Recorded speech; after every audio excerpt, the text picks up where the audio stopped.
शुक्लांबरधरं विष्णुं शशिवर्णं चतुर्भुजं प्रसन्नवदनं ध्यायेत् सर्वविघ्नोपशान्तये। व्यासं वसिष्ठनप्तारं शक्तेः पौत्रमकल्मषं पराशरात्मजं वन्दे शुकतातं तपोनिधिं। व्यासाय विष्णुरूपाय व्यासरूपाय विष्णवे नमो वै ब्रह्मनिधये वासिष्ठाय नमो नमः। अविकाराय शुद्धाय नित्याय परमात्मने सदैकरूपरूपाय विष्णवे सर्वजिष्णवे यस्य स्मरणमात्रेण जन्म संसारबन्धनात् विमुच्यते। नमस्तस्मै विष्णवे प्रभविष्णवे। ॐ नमो विष्णवे प्रभविष्णवे। श्रीवैशम्पायन उवाच श्रुत्वा धर्मानशेषेण पावनानि च सर्वशः युधिष्ठिरश्चान्तनवं पुनरेवाभ्यभाषत। युधिष्ठिर उवाच किमेकं दैवतं लोके किं वाप्येकं परायणं स्तुवन्तः कमर्चन्तः प्राप्नुयुर्मानवाः शुभम्। को धर्मः सर्वधर्माणां भवतः परमो मतः किं जपन्मुच्यते जन्तुर्जन्म संसारबन्धनात्। श्रीभीष्म उवाच जगत्प्रभुं देवदेवमनन्तं पुरुषोत्तमं स्तुवन्नाम सहस्रेण पुरुषः सततोत्थितः तमेव चार्चयन् नित्यं भक्त्या पुरुषमव्ययम् ध्यायन् स्तुवन् नमस्यंश्च यजमानस्तमेव च। अनादिनिधनं विष्णुं सर्वलोकमहेश्वरं लोकाध्यक्षं स्तुवन् नित्यं सर्वदुःखातिगो भवेत्। ब्रह्मण्यं सर्वधर्मज्ञं लोकानां कीर्तिवर्धनम् लोकनाथं महद्भूतं सर्वभूतभवोद्भवम् एष मे सर्वधर्माणां धर्मोऽधिकतमो मतः यद्भक्त्या पुण्डरीकाक्षं स्तवैरर्चेन्नरः सदा। परमं यो महत्तेजः परमं यो महत्तपः परमं यो महद्ब्रह्म परमं यः परायणम् पवित्राणां पवित्रं यो मङ्गलानां च मङ्गलम् दैवतं देवतानां च भूतानां यो व्ययः पिता यतः सर्वाणि भूतानि भवन्त्यादियुगागमे यस्मिंश्च प्रलयं यान्ति पुनरेव युगक्षये तस्य लोकप्रधानस्य जगन्नाथस्य भूपते विष्णोर्नाम सहस्रं मे शृणु पापभयापहम्। यानि नामानि गौणानि विख्यातानि महात्मनः ऋषिभिः परिगीतानि तानि वक्ष्यामि भूतये। विष्णोर्नाम सहस्रस्य वेदव्यासो महान् ऋषिः छन्दोऽनुष्ठुप् तथा देवो भगवान् देवकीसुतः अमृतांशोद्भवो बीजं शक्तिर्देवकी नन्दनः त्रिसामा हृदयं तस्य शान्त्यर्थे विनियुज्यते। विष्णुं जिष्णुं महाविष्णुं प्रभविष्णुं महेश्वरम् अनेकरूपदैत्यान्तं नमामि पुरुषोत्तमम्। अस्य श्रीविष्णोर्दिव्यसहस्रनाम स्तोत्र महामन्त्रस्य श्रीवेदव्यासो भगवान् ऋषिः अनुष्ठुप् छन्दः। श्रीमहाविष्णुः परमात्मा श्रीमन्नारायणो देवता अमृतांशोद्भवो भानुरिति बीजम् देवकी नन्दन स्रष्टेति शक्तिः उद्भवक्षोभणो देव इति परमो मन्त्रः शङ्खबृन्नन्दकी चक्रीति कीलकम् शाङ्गधन्वा गदाधर इत्यस्त्रम् रथाङ्गपाणिरक्षोभ्य इति नेत्रम् त्रिसामः सामगः सामेति कवचम् आनन्दं परब्रह्मेति योनिः ऋतुः सुदर्शनः काल इति दिग्बन्धः श्रीविश्वरूप इति ध्यानम् श्रीमहाविष्णुप्रीत्यर्थे श्रीसहस्रनाम जपे विनियोगः। ध्यानम् क्षीरोदन्वत्प्रदेशे शुचिमणिविलसत्सैकते मौक्तिकानाम् माला क्लुप्तासनस्तस्फटिकमणिनिभैर्मौक्तिकैर्मण्डिताङ्गः शुभ्रैरभ्रैरदभ्रैरुपरि विरचितैर्मुक्तपीयूषवर्षैः आनन्दीनः पुनीयादरिनलिन गदा शङ्खपाणिर्मुकुन्दः भूः पादौ यस्य नाभिर्वियदसुरनिलश्चन्द्रसूर्यौ च नेत्रे कर्णावासाः शिरोद्यौर्मुखमपि दहनो यस्य वास्तेयमब्धिः अन्तस्थं यस्य विश्वं सुरनरखगो भोगि गन्धर्व दैत्यैः चित्रं रं रम्यते तं त्रिभुवन वपुषं विष्णुमीशं नमामि। ॐ नमो भगवते वासुदेवाय शान्ताकारं भुजगशयनं पद्मनाभं सुरेशं विश्वाधारं गगनसदृशं मेघवर्णं शुभांगं लक्ष्मीकान्तं कमलनयनं योगिहृद्ध्यानगम्यं वन्दे विष्णुं भवभयहरं सर्वलोकैकनाथं मेघश्यामं पीतकौसेयवासं श्रीवत्साङ्कं कौस्तुभोद्भासिताङ्गं पुण्योपेतं पुण्डरीकायताक्षं विष्णुं वन्दे सर्वलोकैकनाथं नमः समस्तभूतानाम् आदिभूताय भूभृते अनेकरूपरूपाय विष्णवे प्रभविष्णवे सशङ्खचक्रं सकिरीटकुण्डलं सपीतवस्त्रं सरसीरुहेक्षणं सहारवक्षस्थलशोभिकौस्तुभं नमामि विष्णुं शिरसा चतुर्भुजम् छायायां पारिजातस्य हेमसिंहासनोपरि आसीनमम्बुदश्याममायताक्षमलङ्कृतम् चन्द्राननं चतुर्बाहुं श्रीवत्साङ्कितवक्षसं रुक्मिणी सत्यभामाभ्यां सहितं कृष्णमाश्रये हरिः ओम् विश्वं विष्णुर्वषट्कारो भूतभव्यभवत्प्रभुः भूतकृद्भूतभृद्भावो भूतात्मा भूतभावनः भूतात्मा परमात्मा च मुक्तानां परमागतिः अव्ययः पुरुषः साक्षी क्षेत्रज्ञोऽक्षर एव च योगो योगविदां नेता प्रधानपुरुषेश्वरः नारसिंहवपुः श्रीमान् केशवः पुरुषोत्तमः सर्वस्सर्वस्थिवस्थाणुर्भूतादिर्निधिरव्ययः सम्भवो भावनो भर्ता प्रभवः प्रभुरीश्वरः स्वयंभू शम्भुरादित्यः पुष्कराक्षो महास्वनः अनादिनिधनो धाता विधाता धातुरुत्तमः अप्रमेयो हृषिकेशः पद्मनाभो मरप्रभुः विश्वकर्मा मनुस्त्वष्टा स्थविष्ठस्थविरो ध्रुवः अग्राह्यः शाश्वतः कृष्णो लोहिताक्षः प्रतर्दनः प्रभूतस्त्रिककुद्धाम पवित्रं मङ्गलं परम् ईशानः प्राणदः प्राणो ज्येष्ठः श्रेष्ठ प्रजापतिः हिरण्यगर्भो भूगर्भो माधवो मधुसूदनः ईश्वरो विक्रमी धन्वी मेधावी विक्रमः क्रमः अनुत्तमो दुराधर्ष कृतज्ञ कृतिरात्मवान् सुरेशः शरणं शर्म विश्वरेताः प्रजाभवः अहः संवत्सरो व्याळः प्रत्ययः सर्वदर्शनः अजः सर्वेश्वरः सिद्धः सिद्धिः सर्वादिरच्युतः वृषा कपिरमेयात्मा सर्वयोग विनिसृतः वसुर्वसुमनः सत्यः समात्मा संमितः समः अमोघः पुण्डरीकाक्षो वृषकर्मा वृषाकृतिः रुद्रो बहुशिरा बभ्रुर्विश्वयोनिः शुचिस्रुवाः अमृतः शाश्वतस्थाणुर्वरारोहो महातपाः सर्वगः सर्वविद्भानुर्विक्ष्वक्सेनो जनार्दनः वेदो वेदविदव्यङ्गो वेदाङ्गो वेदवित्कविः लोकाध्यक्षः सुराध्यक्षो धर्माध्यक्ष कृताकृतः चतुरात्मा चतुर्व्यूहश्चतुर्दंष्टश्चतुर्भुजः भ्राजिष्णुर्भोजनं भोक्ता सहिष्णुर्जगदादिजः अनघो विजयो जेता विश्वयोनिः पुनर्वसुः उपेन्द्रो वामनः प्रांशुरमोघः सुचिरूर्जितः अतीन्द्रः सङ्ग्रहः सर्गो धृतात्मा नियमो यमः वेद्यो वैद्यः सदा योगी वीरः माधवो मधुः अतीन्द्रियो महामायो महोत्साहो महाबलः महाबुद्धिर्महावीर्यो महाशक्तिर्महाद्युतिः अनिर्देश्य वपुः श्रीमान् अमेयात्मा महाधृधृत् महेश्वासो महीभर्ता श्रीनिवासः सताङ्गतिः अनिरुद्धः सुरानन्दो गोविन्दो गोविदाम्पतिः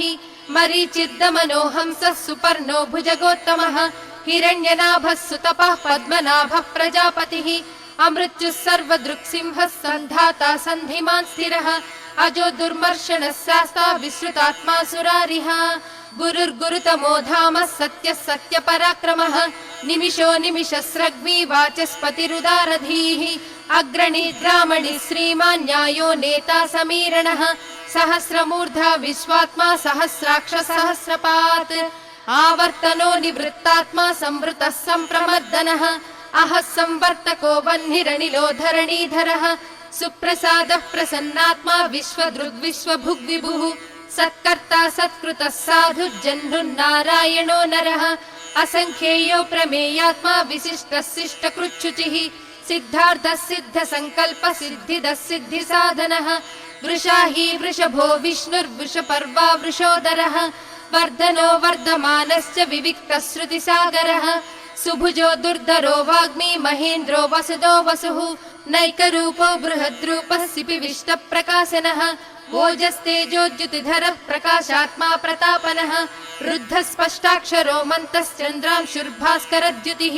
अमृतांशूद्भवो भानुः शशिबिन्दुः सुरेश्वरः औषधं जगतः सेतुः सत्यधर्मपराक्रमः भूतभव्यभवन्नाथः पवनः पावनो नलः कामः कामकृत्कान्तः कामः कामप्रदप्रभुः युगादिकृज्जुगावर्तो नैकमायो महाशनः अदृश्यो व्यक्तरूपश्च सहस्रजिदनन्तजित् इष्टो विशिष्टः शिष्टेष्टः शिखण्डी नहुषो वृषः क्रोधः क्रोधकृत्कर्ता विश्वबाहुर्महीधरः अच्युतः प्रदितप्राणः प्राणदो वासवानुजः अपां निधिरधिष्ठानम् अप्रमत्तः प्रतिष्ठितः स्कन्दः स्कन्दधरो धुर्यो वरदो वायुवाहनः वासुदेवो बृहद्भानुरादिदेवः पुरन्दरः अशोकस्तारणस्तारः सूरः शौरिर्जनेश्वरः अनुकूलस्य तावर्तः पद्मी पद्मनिभेक्षणः पद्मनाभोरविन्दाक्षः पद्मगर्भः शरीरभृत् महद्धिर्रुद्धो वृद्धात्मा महाक्षो गरुडध्वजः अतुलः शरभो भीमः समयज्ञो हविर्हरिः सर्वलक्षणलक्षण्यो लक्ष्मीवान् समितिञ्जयः विक्षरो रोहितो मार्गो हेतुर्दामोदरः सहः महीधरो महाभागो वेगवानमिताशनः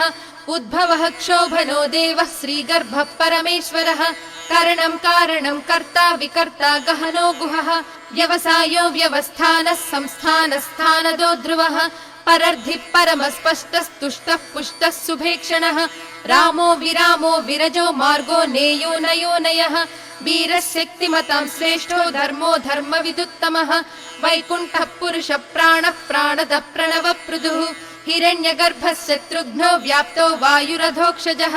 ऋतुः सुदर्शनः कालः परमेष्ठी परिग्रहः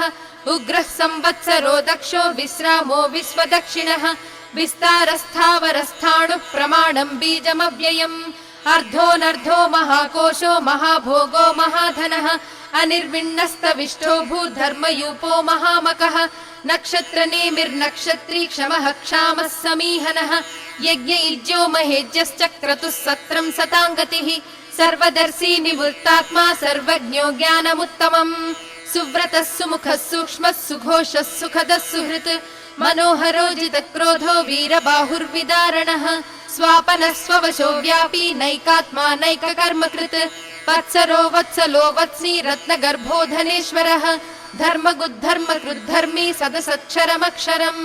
अविज्ञाता सहस्रांशुर्विधाता कृतलक्षणः गभस्तिनेमिः सत्त्वस्थः सिंहो भूतमहेश्वरः आदिदेवो महादेवो देवेशो देवभृद्गुरुः उत्तरो गोपतिर्गोप्ता ज्ञानगम्यः पुरातनः शरीरभूतभृद्भोक्ता कपीन्द्रो भूरि दक्षिणः सोमपोमृतपः सोमः पुरुजित्पुरुसत्तमः विनयो जयः सत्यसन्धो दासार्हः सात्वतां पतिः जीवो विनयिता साक्षी मुकुन्दो मितविक्रमः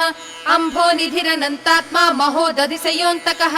अजो महार्हः स्वाभाव्यो जितामित्रः प्रमोदनः आनन्दो नन्दनो नन्दः सत्यधर्मा त्रिविक्रमः महर्षिः कपिलाचार्यः कृतज्ञो मेदिनीपतिः त्रिपदस्त्रिदशाध्यक्षो महाशृङ्गकृतान्तकृत् महावराहो गोविन्दः सुषेणः कनकाङ्गदी गुह्यो गभीरो गहनो गुप्तश्चक्रगदाधरः वेधास्वाङ्गोजितः कृष्णो दृढः सङ्कर्षणोच्युतः वरुणो वारुणो वृक्षः पुष्कराक्षो महामनाः भगवान् भगः नन्दी वनमाली हलायुधः आदित्यो ज्योतिरादित्यः सहिष्णुर्गतिसत्तमः सुधन्वाखण्ड परशुद्धारुणो द्रविणप्रदः दिवस्पृक् सर्वदृग्व्यासो वाचस्पतिरयो निजः त्रिसामासामगः साम निर्वाणं भेषजं भिषक् सन्न्यासकृच्चमस्सान्तो निष्ठा शान्तिपरायणम् शुभाङ्गः शान्तिदः स्रष्टा कुमुदः कुवलेशयः गोहितो गोपतिर्गोप्ता वृषभाक्षो वृषप्रियः अनिवर्ती निवृत्तात्मा संक्षेप्ता क्रेम कृच्छिवः श्रीवत्सवक्षः श्रीवासः श्रीपतिः श्रीमताम्बरः श्रीधः श्रीशः श्रीनिवासः श्रीनिधिः श्रीविभावनः श्रीधरः श्रीकरः श्रेयः श्रीमान् लोकत्रयाश्रयः स्वक्षस्वङ्घस्य तानन्दो नन्दिर्ज्योतिर्गणेश्वरः विजितात्मा विधेयात्मा सत्कीर्तिश्चिन्न संशयः उदीर्णः सर्वतश्चक्षुरनीशः शाश्वतस्थिरः भूषयो भूषणो भूतिर्विशोकः शोकनाशनः अर्चिष्मानर्चितः कुम्भो विशुद्धात्मा विशोधनः अनिरुद्धो प्रतिरथः प्रद्युम्नो मितविक्रमः कालनेमिनिः वीरः शौरिः शूरजनीश्वरः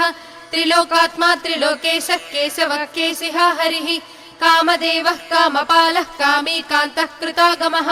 अनिर्देश्य वपुर्विष्णुर्वीरोऽनन्तो धनञ्जयः ब्रह्मण्यो ब्रह्मकृद् ब्रह्मा ब्रह्म ब्रह्म विवर्धनः ब्रह्मविद् ब्राह्मणो ब्रह्मी ब्रह्मज्ञो ब्राह्मणप्रियः महाक्रमो महाकर्मा महातेजा महोरगः महाक्रतुर्महायज्वा महायज्ञो महाहविः स्तव्यस्तव प्रियस्तोत्रम् स्तुतिस्तोतारणप्रियः पूर्णः पूरयिता पुण्यः पुण्यकीर्तिरनामयः मनोजवस्तीर्धकरो वसुरेता वसुप्रदः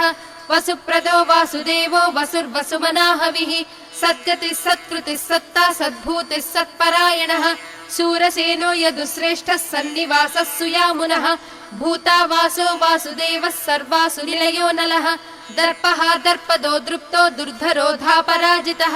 विश्वमूर्तिर्महामूर्तिर्दीपमूर्तिरमूर्तिमान्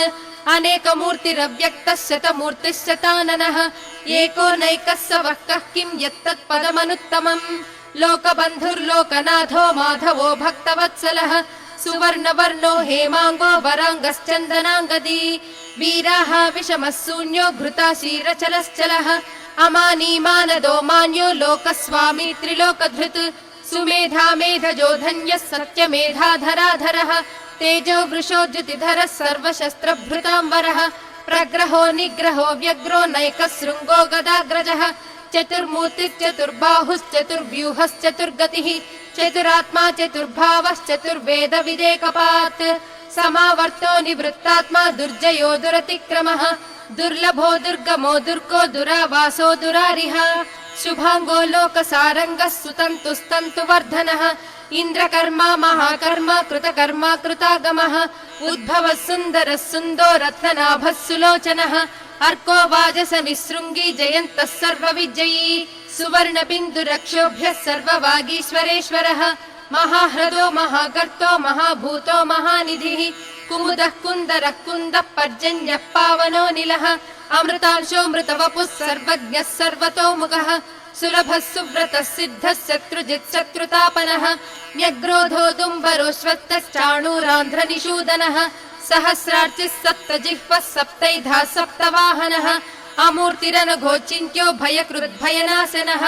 अणुर्बृहत्कृशस्थूलो गुणभृन्निर्गुणो महान् अधृतस्वधृतः स्वास्थ्यः प्राग्वंशो वंशवर्धनः भारभृत्कथितो योगी योगीशः सर्वकामदः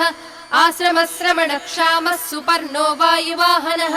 धनुर्धरो धनुर्वेदो दण्डो दमयिता दमः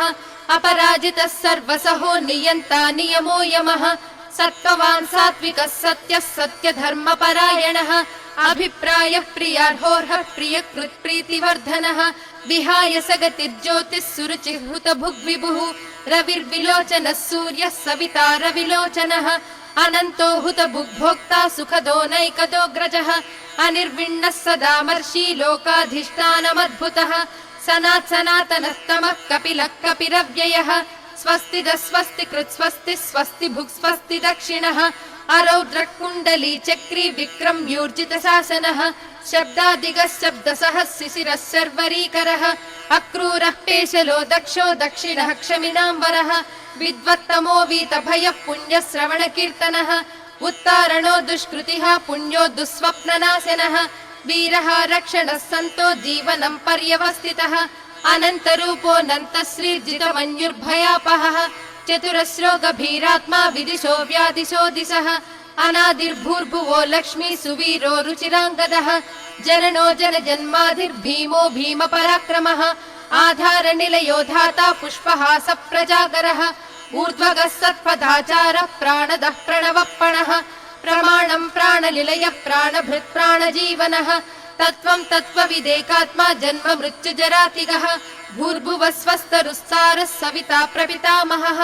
यज्ञो यज्ञपतिर्यज्वा यज्ञाङ्गो यज्ञवाहनः यज्ञभृद्यज्ञकृद्यज्ञी यज्ञभुग्यज्ञसाधनः यज्ञान्तकृद्यज्ञगुह्यमन्नमन्नादयेव च आत्मयोनिः स्वयं जातो वैखानः सामगायनः देवकी नन्दनः स्रष्टा क्षिती सप्पापनाशनः शङ्खबृन्नन्दकी चक्री शाङ्खधन्वा गदाधरः रथाङ्गपाणिरक्षोभ्यः सर्वप्रहरणायुधः श्री सर्वप्रहरणायुध ॐ नमः इति वनमाली गदिशाङ्गी शङ्खी चक्री च नन्दकी श्रीमान् नारायणो विष्णुर्वासुदेवोऽभिरक्षतु वनमाली गदिशाङ्गी शङ्खी चक्री च नन्दकी श्रीमान् नारायणो विष्णुर्वासुदेवोऽभिरक्षतु वनमाली गदिशाङ्गी शङ्खी चक्री च नन्दकी श्रीमान् नारायणो विष्णुर्वासुदेवोऽभिरक्षतु इतीदं कीर्तनीयस्य केशवस्य महात्मनः नाम्नां सहस्रं दिव्यानामशेषेण प्रकीर्तितम् य इदं शृणुयान्नित्यं यश्चापि परिकीर्तयेत् नाशुभं प्राप्नुयात् किञ्चित् सोमुत्रेह च मानवः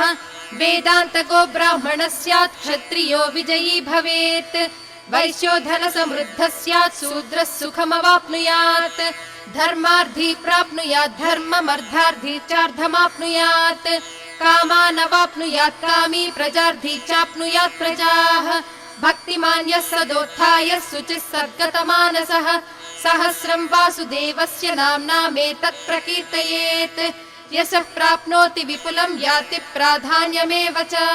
अचलां श्रियमाप्नोति श्रेयः प्राप्नोत्यनुत्तमम् न भयं क्वचिदाप्नोति वीर्यं तेजश्च विन्दति भवत्यरोगो द्युतिमान् बलरूपगुणान्वितः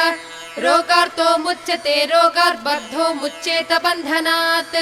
भयान्मुच्येत भीतस्तु मुच्येतापन्न आपदः दुर्गाण्यतितरत्याशु पुरुषः पुरुषोत्तमम् स्तुवन्नाम सहस्रेण नित्यं भक्ति समन्वितः वासुदेवाश्रयो मर्त्यो वासुदेव परायणः सर्वपाप विशुद्धात्मा याति ब्रह्म सनातनम् न वासुदेव भक्तानाम् अशुभं विद्यते क्वचित् जन्म मृत्यु जरा व्याधि भयं नैवोपजायते इमं स्तवमधीयानः श्रद्धा भक्ति समन्वितः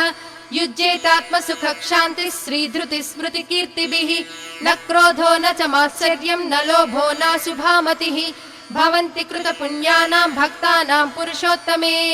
द्यौ स चन्द्रार्क नक्षत्रं खं दिशो भूर्महो दधिः वासुदेवस्य वीर्येण विधृतानि महात्मनः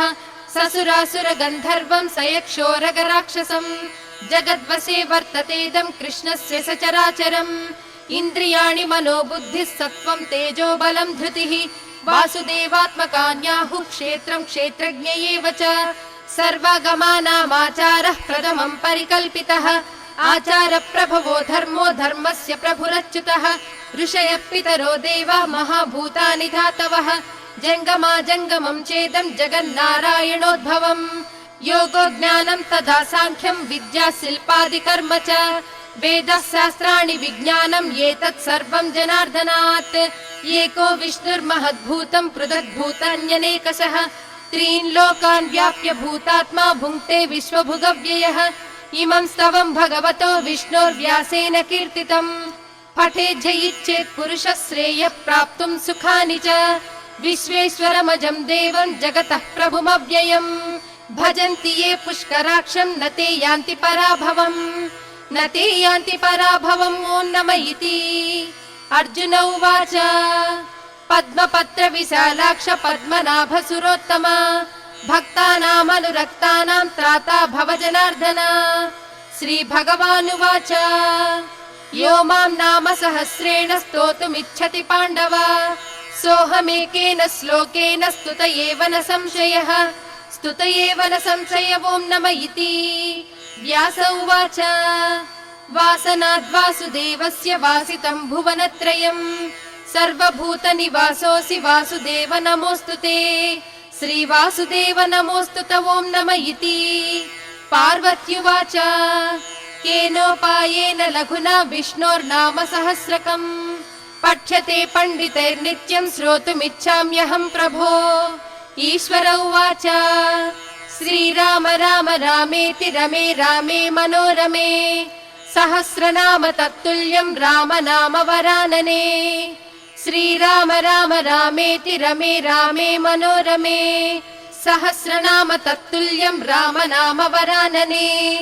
श्रीराम राम रामेति रमे रामे मनोरमे सहस्रनाम तत्तुल्यं रामनाम वरानने श्रीराम नाम वरानन ॐ नमः इति ब्रह्म उवाच नमोऽस्त्वनन्ताय सहस्रमूर्तये सहस्रपादाक्षि शिरोरुबाहवे सहस्रनाम्ने पुरुषाय शाश्वते सहस्रकोटि युगधारिणे नमः श्री सहस्रकोटि युगधारिणे नमः ॐ नमः इति सञ्जय उवाच यत्र योगीश्वरः कृष्णो यत्र पार्थो धनुर्धरः तत्र श्रीर्विजयो भूतिर्ध्रुवा नीतिर्मतिर्मम श्रीभगवानुवाच अनन्याश्चिन्तयन्तो मां ये जनः पर्युपासते तेषां नित्याभियुक्तानां योगक्षेमं वहाम्यहम् परित्राणाय साधूनां विनाशाय च दुष्कृतां धर्म संस्थापनार्थाय सम्भवामि युगे युगे आर्ता विषण्णाः शिथिलाश्च भीता घोरेषु च व्याधिषु वर्तमानाः संकीर्त्य नारायण शब्दमात्रं विमुक्त दुःखाः सुखिनो भवन्ति कायेन वाचा मनसेन्द्रियैर्वा बुद्ध्यात्मना वा प्रकृते स्वभावात् करोमि यद्यत् सकलं परस्मै नारायणायेति समर्पयामि।